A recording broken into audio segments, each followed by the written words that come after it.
Thanks to Audible, the world's leading provider of audiobooks, for sponsoring this video. Deep in eastern China's Anhui province, situated in a valley between the mountains, is a small town called Maotanchang. Of the hundreds of cities and thousands of towns and villages in the world's most populous country, Maotanchang is, without a doubt, the most boring of them all. Unlike even the drabbest of industrial mining or factory towns, here there's nothing even resembling entertainment. No bowling alleys, theaters, water parks, bars, or internet cafes. A game shop once opened, but was promptly forced to close after locals led a boycott. Its busiest places, a post office, grocery store, and a few scattered restaurants, close early and stay quiet enough that they could only be doing so intentionally. But make no mistake, Maotanchang is not a forgotten pit stop slowly fading away to history. Actually, just the opposite. Thousands flock to this 4,000-person town hours away from any major city, one with no historical or religious significance. Though there are no jobs to be had, there is a factory, some would argue, though not the kind you'd expect. Its private high school is known across China as a so-called study factory, where parents bring their children to prepare for the most important exam of their lives. Its remote location and lifeless streets are deliberate features. There's simply nothing to do but study. As the town has grown in prominence, its population has doubled, from 4 to 8,000, the new residents being the families of test takers, who in turn drive real estate prices sky high, and consume roughly 90% of the local economy. The test is called the Gaokao. Gao meaning high, as in higher education, i.e. university, and Kao meaning exam. These days, around 10 million third-year high school students, graduating seniors in the Chinese education system, take the test each year, making it a candidate for the largest anywhere on Earth. In normal years, the 9-hour exam begins on June 7th and lasts 2 or 3 days, depending on the province. Although the exam is coordinated and synced across the whole of China, excluding the special administrative regions of Hong Kong and Macau, the questions and logistics are arranged by each province and provincial level city. For most students, it consists of math, Chinese, and a foreign language, usually English but alternatively Japanese, Russian, or French, plus his or her choice of either humanities, which includes geography, history, and politics, or science, meaning biology, chemistry, and physics. The questions are mainly multiple choice and short answers, though the Chinese section includes an essay, scored by 2 random graders. Before or afterward, students list the schools they wish to attend. By the time scores are released in July, provincial authorities have negotiated their quota for admission to each university, which determines its lowest accepted score. The maximum number of points is 750, though anything above even 700 is considered legendary, thanks to its notoriously inscrutable questions. When all is said and done, around 10% of students receive offers to one of the Tier 1 best schools in the country, and 20% end up in a second-tier school. The highest scores in each province become overnight celebrities, their photos plastered throughout their hometowns, parents praised on television, and their choice of school subject to much scrutiny. From a distance, the Gaokao may seem like a larger and slightly more elaborate version of the SAT, ACT, A-levels, or JEE, but such an image would be wildly mistaken.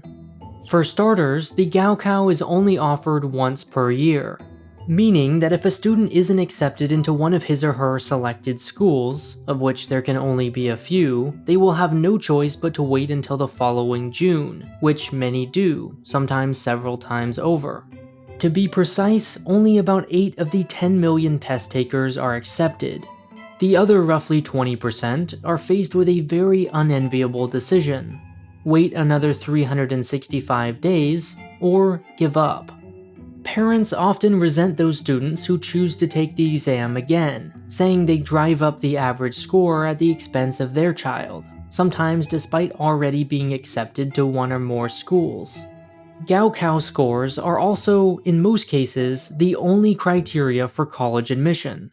The concept of recommendations, personal essays, and extracurriculars are so foreign to Chinese families that they usually hire a counselor to guide them through this process when applying to an overseas university.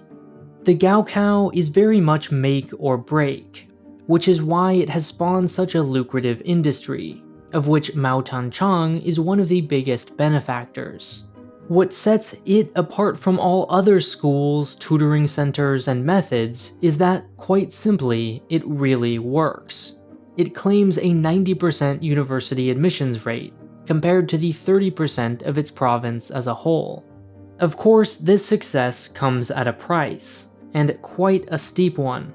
The campus is run more like a military training academy than a school, with 16 hours of studying scheduled per day. Everything is designed and optimized for studying.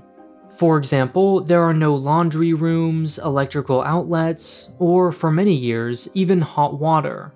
Visitors, including parents, are allowed on campus for exactly 3 hours each Sunday afternoon.